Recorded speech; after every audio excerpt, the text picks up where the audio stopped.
ஏன்பா எந்நேரம் பார்த்தாலும் இந்த சீமான் கட்சிக்காரங்களோட சண்டை போட்டுட்டே இருக்கிறீங்க அப்படின்னு சொல்லி கேட்டீங்க அப்படின்னு சொன்னால், அதாவதுங்க சொல்லி புரிய வைக்கலாம்ல அப்படின்னு நிறைய பேர் கமெண்ட் பாக்ஸில் வந்து போடுறீங்க.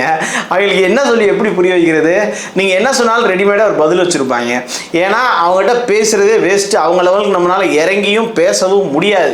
அதனால தான் தமிழக மக்களை சந்தித்து இந்த நாயக்கர்கள், ரெட்டியார்கள், இந்த தெலுங்கு சமுதாயத்தை சேர்ந்தவங்க எடுத்து சொல்கிறோம். எப்பா போதும்பா சாமி, இவங்களுக்கு போட்டதும் போதும், இனிமேல் இவங்க ஓட்டே போடாதீங்க, இவங்க பெரிய தீவிரவாத பிரிவினவாத கருத்துக்களை இங்கே வளர்த்துட்டு இருக்காங்க, நாங்கள் எப்படி உங்களுக்கு அண்ணன் தம்பியா உதவா எப்படி வாழ்ந்துட்டு இருக்கோம், எந்த அளவுக்கு நம்மளுடைய உழைப்பு இந்த இடத்துல இருக்கு, என்னென்ன விஷயங்கள் இந்த தேசத்துக்கோசரம் செய்கிறோம், தமிழை எவ்வளோ தூரம் வளர்க்குறதுக்கு எத்தனை விதமான ஆயிரக்கணக்கான புத்தகங்கள் எழுதியிருக்கோன்னு சொல்லி யார்கிட்ட சொன்னால் புரியுமோ அந்த தமிழக மக்கள்கிட்ட, இன சொந்தங்கள்கிட்ட எல்லாருக்கிட்டையும் போய் அதை சொல்லி அதை பிரச்சாரம் எடுத்துட்டு இவங்களை என்ன சொன்னாலும் புரியாதுன்றனால இவங்களை எதிர்த்து விட்டுருவோம்.